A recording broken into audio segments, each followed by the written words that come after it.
Noong 1945, ang kontrol ng Japan sa Pacific noong panahon ng digmaan ay nakasabit na lamang sa manipis na hibla. Araw-araw, parami ng parami ang mga labanang natatalo at daan-daang sundalo ang patuloy na namamatay. Sa gitna ng isang seryosong talakayan tungkol sa sitwasyon, ipinakita ni Commander Ishii ng Unit 731 ang kanyang water filter sa kanyang mga nakatataas. Umihi siya rito sa harap ng lahat. Pagkatapos, inilagay niya ang filter sa mesa upang ipakita ang malinis na tubig na ginawa mula sa kanyang ihi. Sa gulat ng lahat, ininom pa niya ito. Naniniwala si Ishii na kailangan nilang baliwalain ang Geneva Convention at gumamit ng biological warfare gaya ng mga pulgang may dalang salot at mga daga upang manalo sa digmaan. Noong Pebrero, inaprubahan ang ideya ni Ishii sa ilalim ng pangalang Operation Cherry Blossoms at Night. Iniwan ng Unit 731 ang lahat ng iba pang proyekto at nakatuon na lamang sa paggawa ng mga hayop na infected ng salot pati na rin ang kanilang antibodies. Sa China, ipinakilala ni Wang ang kanyang sarili sa isang grupo ng mga banyagang mga ngalakal bilang kilalang lalaking nakatakas mula sa kulungan. Ipinakita niya sa kanila ang water filter ni Ishii at hiniling na gayahin nila ito dahil desperado na ang mga tao sa malinis na tubig dahil sa salot. Nang tanungin ng isang lalaki kung talagang gumagana ang filter, umihi si Wang rito at pinuno ang isang tasa ng tubig na lumabas mula rito. Bago pa niya ito matikman, biglang sumugod sa silid ang mga sundalong Hapon. Ibinato ni Wang ang tubig sa kanila at sinubukang tumakas sa bintana, ngunit pinatumba siya ng isang sundalo. Maya-maya, nagising si Wang sa loob ng tren na puno ng mga bilanggo habang may bag na nakatikip sa kanyang ulo. Sa pinakamahalagang bagon, sina Ishii at ang kanyang mga anak na babae ay ine-entertain ng isang salamangkero na nagngangalang Son. Palihim namang kinukunan ng litrato nina Sundalong Kitsawa at Yoshikawa ang trip. Nang makarating ang tren sa estasyon, ibinaba ang mga bilanggo at dinala sa isang kampo kung saan pinilit silang makinig sa talumpati tungkol sa supremacy ng Japan. Nang desperadong subukang makipagkita muli ni Boxo sa kanyang asawang si Sox Ian, agad siyang pinabagsak ng mga sundalo. Napansin ni Wang na maraming pera ang isang matandang lalaki kaya kumuha siya ng ilang perang papel, sinasabing may mga koneksyon siya na makapagliligtas sa kanila. Inilagay ng matandang lalaki ang natitirang pera sa bota ng interpreter na si Sergey, ipinapaliwanag na sila at ang kanyang pamilya ay mga performers lamang. Gayunpaman, pinag-iwalay pa rin sila ng mga sundalo at ipinadala sa magkakaibang grupo, ang mga lalaki sa isang panig at ang mga babae naman sa kabilang panig. Pumasok ang mga lalaki sa isang koridor at ibinigay ni Wang kay Boxo ang pera, sinasabing iyon lamang ang makapagbabalik sa kanyang asawa. Pinilit ang lahat na haborin ang kanilang mga damit at pumasok sa isang bathhouse, kung saan binuhusan sila ng napakalakas na tubig hanggang sa bumagsak sila sa pool. Nauwi sa paglutang sa tubig ang pera.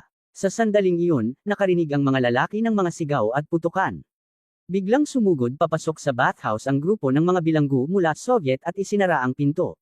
Naiwan ang isang lalaki sa likod ng barricade habang sinusubukan ng iba na tumakas sa likurang pinto, ngunit nakalock ito.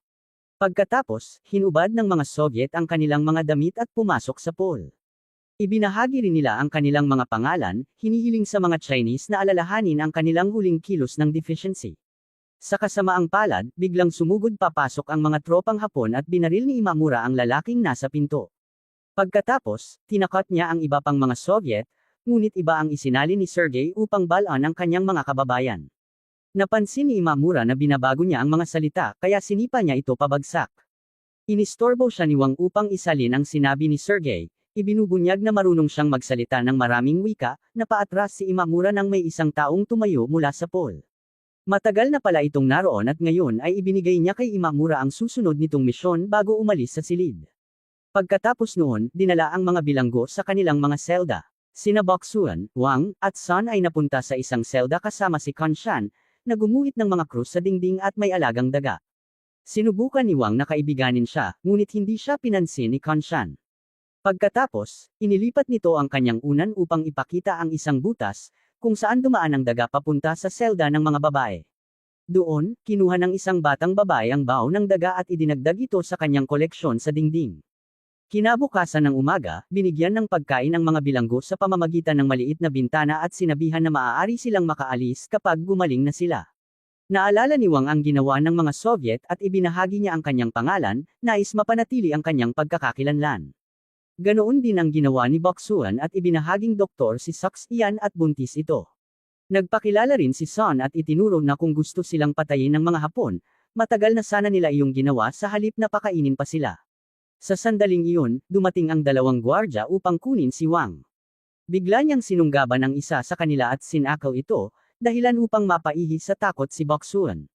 Hinampas naman ng ikalawang gwardya si Wang sa ulo upang mawalan siya ng malay. Nang magising si Wang, nakatali siya sa isang electric chair. May isa pang bilanggo roon na matagal nang naroon at paulit-ulit na pinapahirapan gamit ang electric shocks. Ipinaliwanag ni Imamura na ito ang nangyayari sa mga hindi sumusunod at tinitigan niya ang koleksyon ng kanyang mga kagamitan sa pagpapahirap bago kumuha ng nagbabagang fire poker. Inilapit niya ito sa mukha ni Wang, ngunit napigilan niya ito gamit ang kanyang paa. Pagkatapos noon, dinala ni Imamura si Wang sa screening room, kung saan ipinaliwanag niyang ang mahalaga lamang sa kanya ay ang kakayahan nitong magsalita ng iba't ibang wika. Pinayagan si Wang na manigarilyo ng tabako habang ipinapalabas sa malaking screen ang video ni Sergey na umaalis sa kampo kasama ang kanyang pamilya. Inanunsyo ni Imamura na si Wang na ngayon ang kapalit ni Sergey. Kinabukasan ng umaga, sinimulan ni Wang ang kanyang bagong tungkulin. Kailangan niyang maglakad sa mga koridor at ihatid ang pagkain sa ibang mga bilanggo habang inuulit ang pangako ng Japan na palalayain sila kapag gumaling na sila. Iba't ibang bansa ang pinanggagalingan ng mga tao sa bawat seksiyon ng kulungan kaya kailangang magpalit-palit ng wika si Wang depende sa kausap niya. Naputol ang kanyang routine nang dumating sa koridor ang isang magandang babae kasama ang ilang pari. Tumutugtog sila ng musika bilang bahagi ng seremonya na ginagamit ni Imamura upang sabihin sa ilang bilanggo na malaya na silang umalis. Nang subukang kumuha ng mansanas mula sa kariton ng isang lalaking Soviet, pinigilan siya ni Wang at sinabi ng lalaki na napakapangit ng kanyang Russian. Sa labas, nagsasanay ang mga tropa sa pamamagitan ng pagsaksak sa mga target na gawa sa dayami. Lumapit si Imamura kina Yoshikawa at Ikizawa upang ibigay sa kanila ang mga marble mula sa trick ni Son. Nang makita sila ng isang boss na may hawak na mansanas, agad niya itong kinuha at tinawag ang lahat ng tropa upang paalalahanan na hindi dapat kainin ang mga mansanas dahil puno iyon ng bakterya. Patuloy pa ring nagkwentuhan sina Yoshikawa at Ikizawa kaya sinampal sila ng boss upang patahimikin. Makalipas ang ilang panahon, habang nililinis ni Wang ang isang koridor, nakita niyang dumating ang grupo ng mga scientist. Kumuha sila ng blood samples mula sa lahat ng bilanggo at binigyan sila ng mga mansanas bilang kapalit. Near-record ang buong proseso. Pagkatapos, isinabot ang mga samples sa kisame ng laboratorio. Habang nagpapatuloy si Wang sa paghahatid ng pagkain, tinatawag siya ng ilang bilanggo na traidor. Nang muli niyang makita ang ceremonial group na inilalabas ang mga gumaling na bilanggo, nakiusap siya kay Imamura na palayain na rin siya. Sinabi ni Imamura na makakaalis lamang siya kapag nakahanap sila ng kapalit niya. Isang hapon, matapos umalis ang isang sundalo, hindi na isara ng maayos ang pinto kaya sinamantala ni Wang ang pagkakataong makaalis sa bahagi ng mga selda. Nakakita siya ng isang silid na may filming set kung saan nagre-record ng panibagong propaganda ang mga sundalong Hapon. Habang patuloy na naglilibot si Wang, nagpasya sina Yoshikawa at Ikizawa na magpatugtog ng pelikula sa malaking screen. Ipinapakita sa video na si Sergey at ang kanyang pamilya ay ikinulong sa isang gas chamber at dahan-daang pinatay. Habang naririnig niya ang pagtawa ng mga Hapones, napagtanto ni Wang na hinding-hindi na siya magiging malaya. Sa banyo, sinuot niya ang bote ni Sergey at nakita ang pera ng matanda. Nagdesisyon siyang itago ito sa loob ng isang libro, ngunit nang buksan niya iyon, nakita niya ang mga marka ni Concha na kapareho ng nasa pader. Isa pala itong mapa ng compound na matatagpuan sa gitna ng kawalan. Makalipas ang ilang oras, dinala ang mga bilanggo sa screening room at binigyan ng mga watawat ng Japan. Sinubukan ni Wang na tanungin si Conchan tungkol sa libro, ngunit lumipat ito ng upuan upang iwasan siya. Pagkatapos, nagpatugtog sila ng isang propaganda film tungkol sa kung gaano kadakila ang Japan. Kaya naman, may isang bilanggo na tumayo at inulit ang chant mula sa pelikula habang winawagayway ang mga watawat. Napagtanto ni Wang na gusto lamang ng lalaking iyon na mapalapit sa loob ng kanilang mga bihag, kaya ginaya niya ito. Hindi nagtagal, sumama na rin ang lahat ng bilanggo, at may isang lalaki na ginamit ang kaguluhan upang paulit-ulit na suntukin si Wang dahil sa pagiging traidor. Pagsapit ng Mayo, binomba ng Estados Unidos ang Tokyo, at nakatanggap si Ishii ng utos na pabilisin ang kanyang plano. 12-12 bilanggo ang nahawahan ng salot, habang patuloy naman ang laboratorio sa paggawa ng mga daga at pulgas na ipinapadala sa mga kahon. Isang hapon, tinakpan ng bag ang ulo ni Wang at pinaikot siya ng isang sundalo upang malito bago itinulak sa isang pasilyo. Sumakay sila sa elevator pababa sa mas mababang palapag, at sinubukan ni Wang na makita ang anumang palatandaan tungkol sa lokasyon sa pamamagitan ng manipis na tela ng bag. Kalaunan, nakarating sila sa bakuran kung saan naghihintay ang bagong grupo ng mga bilanggo. Isinali ni Wang ang mga utos upang ipadala sila sa kani-kanilang banyo. Makalipas ang ilang oras, hinintay ni Wang na mapag-isa siya sa pasilyo bago nagsimulang umikot. Naisalaw niya ang bilang ng mga ikot at ang direksyong dinaanan ng sundalo, kaya muli niyang natagpuan ang elevator. Muntik na siyang mahuli ng isang sundalo, ngunit nagpanggap siyang naglilinis. Maingat niyang nilinis pati ang elevator, at nang mawala ang atensyon ng sundalo, agad niyang isinara ang pinto at bumaba. Sa mas mababang palapag, may grupo ng mga scientist na pumasok sa elevator at sa malas ay napaakyat itong muli. Nagpanggap ulit si Wang na naglilinis at sinubukang umalis kasama ang kanyang cart, ngunit naghihintay pala si Imamura para sa kanya. Dinala si Wang sa torture chamber kung saan binabalatan ang balat ng mga braso ng isang babae. Nang subukan niyang ipikit ang kanyang mga mata, pinilit ng isang sundalo na manatiling bukas ang mga ito upang mapanood niya ang lahat. Sunod naman nilang pinalamig ang mga braso ng isang lalaki bago binasag gamit ang martilyo. May iba pang bilanggo na nakatali sa mga krus sa loob ng freezing cell. Habang near-record ng isang sundalo ang lahat, may isa namang gumuguhit upang may dokumento ang buong pananaliksik. Sinabi ni Imamura kay Wang na hindi niya dapat nakita ang lahat ng iyon, ngunit pinagtaksilan niya ang kanyang tiwala. Kapag inulit pa niya iyon, gagawin na rin siyang test subject. Pagbalik sa selda, ipinaalam ng isang gwardya kay Son na malaya na siya. Labis na nalungkot si Wang habang binibigyan si Son ng ilang mansanas at pinapanood itong umalis kasama ang ibang mga bilanggo. Nanatili siyang tahimik dahil alam niyang mamamatay ang mga ito. Gayunpaman, nang papalabas na ang mga bilanggo sa pangunahing pinto, nagkasundo sina Aikitsawa at Yoshikawa na gusto nilang manatili si Son upang ituro sa kanila ang kanyang trick. Hindi nagtagal, ibinalik si Son sa kanyang selda. At unang beses nang umiti si Wang mula nang makarating sila roon. Ngunit muli ring bumagsak ang kanyang pakiramdam nang mapansin niyang pinalitan ng mga sundalo si Son ng matandang lalaki. Isang hapon, inilabas ang mga bilanggo upang mag-ehersisyo at nagsimulang umawit ang isang babaeng Soviet ng isang anti-fascist na kanta. Nang may sumipa ng bola ng masyadong mataas, agad itong pinabagsak ng isang nakatagong baril, at lahat ay lumuhad sa takot. Hindi sinasadyang nahulog ni Wang ang libro ngunit mabilis niya itong itinago muli sa kanyang mga damit. Napansin ito ni Konshan at tuluyan nang inamin na nagpaplano siya ng pagtakas. Ibinahagi niya ang mga detalye upang magtulungan sila.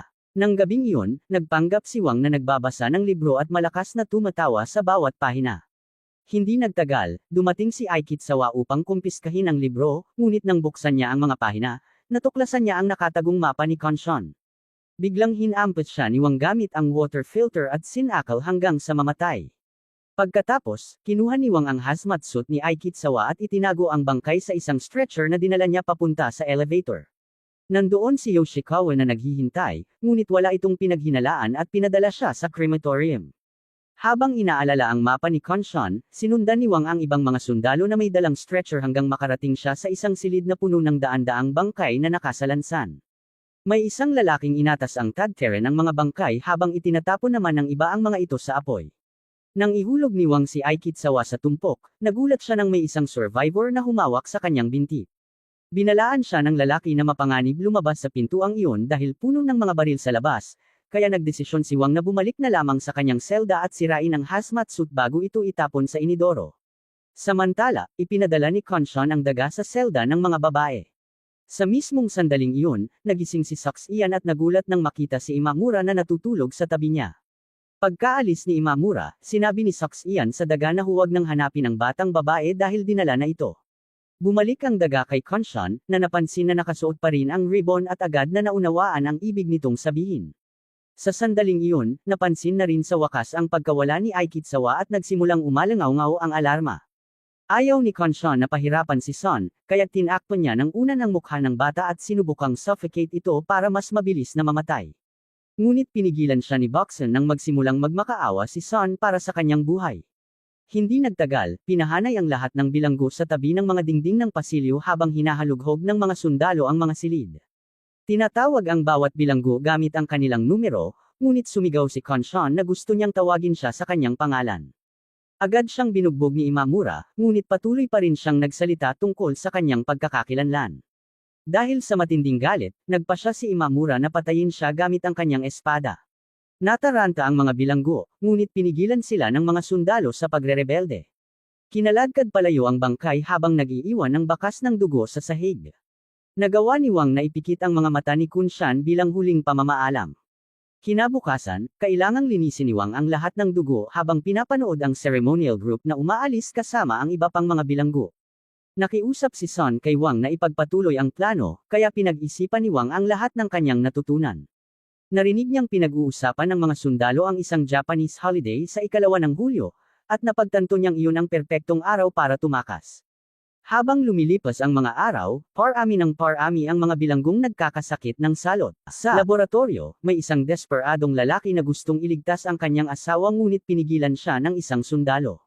Dahil dito, kinagat niya ang sundalo. Mabilis namang kumuha ng espada ang isa pang sundalo at pinutol ang kanyang braso upang pigilan ang pagkalat ng sakit. Nang may dumating na bagong mga bilanggo, sinubukan ni Wang na malaman ang petsa ngunit magkakaiba ang kanilang sagot.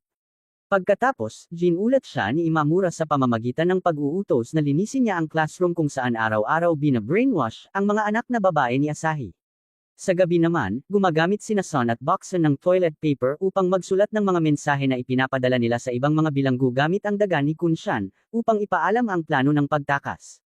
Pumili rin si Boxen ng pangalan para sa kanyang sanggol, kaya ipinadala iyon ni Wang kay Sox Ian sa pamamagitan ng pag-ukit nito sa isang mansanas. Makalipas ang ilang panahon, isang babaeng may sakit ang dinala sa selda ni Sox Ian. Agad nilang pinunit ang kanilang mga manggas upang takpan ang kanilang mga bibig. Nang dumaan si Wang, humingi ang babae ng ilang sangkap upang makagawa ng lunas. Sa pasilyo, may eroplanong gawa sa pera na nahulog sa sahig at mabilis itong pinulot ni Yoshikawa. Ngunit inapakan ni Wang ang kanyang kamay at dinala siya sa selda kung saan ikinalat ni Sun ang pera upang manatiling parang nasa trance si Yoshikawa. Kinuha ni Wang ang susi nito at pumasok sa storage room upang nakawin ang lahat ng kailangan ni Sox Ian, ngunit hindi niya makita ang sulfur. Biglang gumalaw ang isang pader at lumabas ang mga anak na babae ni Asahi habang hinahabol ang kanilang daga. Sinabi ng mga batang babae kay Wang na kung tutulungan niya silang mahuli ang kanilang alaga, hindi nila sasabihin sa kanilang ama na nakita nila siya roon. Mabilis na kumilos si Wang at nagawa niyang mahuli ang daga, kaya bilang kapalit ay sinabi ng mga babae sa kanya na ang sulfur ay nasa mga bala. Sa selda, ibinigay ni Sun kay Yoshikawa ang lahat ng pera at naalis siya sa kanyang pagkakatulala. Ibinalik naman ni Wang ang susi bago tumakas si Yoshikawa dala ang lahat ng pera. Kasabay nito, sinunog ni Sox Ian ang sulfur mula sa mga bala upang makagawa ng usok. Pagkatapos ay hinalo niya ang iba pang mga sangkap. Matapos niyang ibigay ang gamot sa nahawa ang babae, inihagis ng kanyang mga kasama sa selda ang sulfur sa ere at sinindihan ito upang magmukhang fireworks. Nakita ito ni Ishii mula sa bintana at pinagalitan ang kanyang grupo dahil isang ordinaryong babaeng Chinese ang nakalaban sa salot ng mas mabilis kaysa sa kanila. 3 araw bago ang takdang pagtakas, dinala si Wang sa labas kung saan pinaglalaro niya ang mga bilanggo ng tug of war. Ang mga matatalo ay papayagang umalis, ibig sabihin ay papatayin sila. Kailangang maglaban nina Bao Zuan at Sun laban sa isa't isa at madaling nanag si Bao Zuan sa bata. Gayunpaman, gusto lamang niya itong mapalapit upang sabihin na nagtago siya ng susi sa lungga ng daga. Pagkatapos noon ay binitiwan niya ang lubod bilang pagsuko. Habang papalabas kasama ang iba pang mga natalo, hiniling ni Bao Zuan kay Wang na isama ang kanyang asawa sa pagtakas. Pagkatapos nito, tinulungan ni Ishii ang mga babae na ilibing ang kanilang patay na daga. Kinabukasan, muling dinala si Wang sa labas upang tanggapin ang mga bagong bilanggo. Ngunit nagreklamo ang isang scientist dahil karamihan sa kanila ay may sakit kaya wala silang silbi para sa mga eksperimento. Kinabukasan naman, ilang bilanggo ang inilagay sa isang espesyal na selda kasama ang maraming daga na agad na baliw. Makalipas ang ilang segundo, ipinaalam ng mga scientist kay Ishii na nakagawa na sila ng virus na may negative rate na lumalagpas sa 70% kasama ang katumbas nitong bakuna. Sa araw ng pagtakas, karamihan sa mga Japanese ay umalis sa compound upang ipagdiwang ang Yamakasa Festival sa bayan. Sa quarters, sinadyang ihulog ni Wang ang ilang mansanas bilang distraction. Nang lapitan siya ng isang kahinahinalang gwardya, idinikit ni Wang ang mukha nito sa kanyang dibdib upang suffocate siya. Nakita naman siya ng pangalawang gwardya at sumigaw para humingi ng tulong, kaya inuntog ni Wang ang ulo nito sa pinto upang mawalan ng malay. Nang lumitaw ang pangatlong gwardya sa hagdan, mabilis siyang sinalubong ni Wang at pinadapa hanggang mabali ang leeg nito at mamatay. Pagkatapos nito, pinuntahan ni Wang ang bawat selda at nag-iwan ng mga mansanas na may nakaukit na salita. Natagpuan ni Son ang susi sa lungga ng daga at nakatakas mula sa kanyang selda upang buksan ang lahat ng iba pa. Hindi nagtagal ay nagsilabasan ang lahat ng bilanggo kabilang si Bao Zun, na nakakita ng pares ng sapatos na pambata na ginawa niya gamit ang toilet paper. Dumating ang dalawa pang gwardya ngunit nang makita nila ang napakaraming bilanggo sa quarters ay agad silang tumakbo palayo. Nakaharap ng mga bilanggo ang iba pang mga gwardya habang papatakas ngunit nilabanan nila ang mga ito at pinabagsak habang tinatapakan pa sila habang patuloy na tumatakbo. Dumating naman ang ibang sundalo na may mga hose at binombo sila ng nagyayelong tubig ngunit mabilis ding napabagsak. Pagkatapos nito, sumakay ang grupo sa elevator papunta sa main floor at habang tumatakbo sila ay naalala ni Wang ang babala ng lalaking nasa incinerator at inisip niyang pinapatay ang kanyang mga kaibigan. Dahil sa distraction'ng ito ay nakalimutan niya ang daan. Nagpasya si Wang na hatiin ang grupo. Pangungunahan ni Son ang grupo sa isang direksyon habang siya at si Saxia ay dadaan sa kabila. Sa sumunod na hallway, nakita ni Wang at Saxia ang mga taong pinapahirapan sa iba't ibang silid. May mga bilanggong nagyayelo o sinusunog hanggang mamatay. Ang iba naman ay binubuhusan ng asid sa mga braso. Isang lalaki ang tinatanggalan ng laman loob habang ang isa pa ay nawala ng mukha at kasalukuyang tinatadtad. Nagsuot si Wang ng hazmat suit at palihim na isinakay si Saxia sa incinerator sa pamamagitan ng pagtatago sa kanya sa isang cart. Ngunit lumabas siya nang makita niya si Boxon sa bunton ng mga bangkay. Sinubukan niyang lapitan ito ngunit namatay si Boxon matapos siyang makita. Pagkatapos noon ay hinayla ni Wang ang kamay ni Saxia papunta sa pinto ngunit pagdating nila roon ay nadatnan nila si Ishii at ang kanyang mga tauhan na naghihintay sa kabilang side. Pagkatapos nito, dinala si Saxia sa isang laboratory na puno ng mga fetus sa loob ng mga capsule. Napilitang manood si Wang habang hinihiwa ng scientist ang tiyan ni Saxia upang kunin din ang kanyang sanggol. Sa sobrang takot niya ay paulit-ulit niyang ibinangga ang kanyang noo sa bintana hanggang mapuno ito ng dugo. Pagkatapos ay bumagsak si Wang habang tuluyang nawawasak sa emosyon. Habang nilalagyan ng marka ng mga anak ni Ishii ang sanggol, lumulutang naman si Imamura sa isa sa mga capsule sa laboratorio. May marka rin siya at naalala niya kung paano kantahan ni Saxia ang batang babae sa kanyang selda. Makalipas ang ilang panahon, nagsimulang gumawa ang compound ng mga bomba na puno ng infected na pulgas. Upang subukan ito, dinala nila ang mga bilanggo sa gitna ng isang field at itinali sa mga krus sa paligid ng hukay. Ilang Japanese soldiers ang nakaupo kasama nila at binigyan ng bakuna.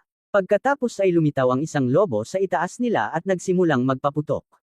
Ayaw sumuko ni Wang kaya pilit niyang nilabanan ang lubod hanggang sa makalaya siya. Nang pakawalan ng mga bomba ang mga pulgas, mabilis niyang pinalaya si Son at magkasama nilang pinalaya ang iba pa. Nang mapansin ng mga nabakunahang lalaki ang nangyayari ay agad nilang sinubukang pigilan ang mga bilanggo at nagsimula ang isang matinding labanan. Malinaw na lamang ang mga bilanggo dahil sa kanilang dami ngunit sa kasamaang palad ay dumating ang mas marami pang Japanese soldiers at nagpaputok habang bumubuo ng bilog sa paligid ng hukay. Ang sinumang bilanggo na magtangkang tumakas ay napipilitang umatras. Sinubukan ding labanan ng ilan ang mga sundalong ito ngunit sinalubong sila ng nakamamatay na flamethrowers. Ang ilan sa mga biktima ay itinulak sa hukay habang ang iba naman ay nasunog ng buhay. Isa itong ganap na massacre at pinapanood lamang ito ng mga matataas na opisyal ng Japanese mula sa kanilang tent na parabang ordinaryong palabas lamang. Pagsapit ng gabi, itinapon ang lahat ng bangkay sa hukay kasama ng abo upang ilibing sila. Hindi nagtagal ay nagising si Son at nakita si Wang na yamakap sa kanya upang protektahan siya mula sa abo. Pagkatapos ay isinakay ni Wang si Son sa kanyang balikat at nagsimula silang umakyat palabas ng hukay. Ngunit nadula si Son at bumagsak sa bunton ng mga bangkay. Sa sandaling iyon, nagising din ang iba at bumuo ng pyramid laban sa pader. Umakyat sina Wang at Son sa kanila habang naririnig silang buong pagmamalaking sumisigaw ng kanilang mga pangalan. Kalaunan ay narating ng dalawa ang itaas kung saan naghihintay ang isang sundalo. Hinawakan ni Son ang paa ng lalaki at hinayla ang sarili pataas dahilan upang mahulog ang sundalo sa hukay. Pagkalabas ni Son ay binaril siya ng isa pang sundalo at nahila rin niya ito kaya pareho silang nahulog. Kasabay nito, nakarating si Wang sa itaas at hinawakan ang kamay ni Son ngunit hinihila rin ng sundalo ang mga paa ng bata. Wala nang sapat na lakas si Wang upang iligtas si Son kaya binitiwan nito ang kanilang mga kamay dahilan upang gumuho ang pyramid. Bumagsak muli ang lahat ng katawan sa hukay at wala nang magawa si Wang kundi panuurin ito ng walang magawa. Nang subukan niyang tumakas ay binaril din siya ng isang sundalo kaya walang nakaligtas. Kalaunan ay natalo ang Japan sa digmaan at binomba ang compound sa utos ni Ishii upang manatiling sekreto ang lahat ng eksperimento. Tumakas si Ishii sakay ng eroplano kasama ang kanyang mga anak, ang sanggol ni Sox Ian, at lahat ng dokumentasyon. Pagdating niya sa kanyang bayan ay nagsagawa siya ng peking libing para sa sarili upang makaiwas sa paglilitis. Kalaunan, binigyan ng USA ng immunity si Ishii at ang kanyang mga tauhan kapalit ng lahat ng data mula sa mga eksperimento kaya hindi kailanman naparusahan ang Unit 731. Siguraduhin mag-subscribe at i-turn on ang notifications para makapanood pa kayo ng mas marami pang videos na tulad nito. Salamat sa panunood.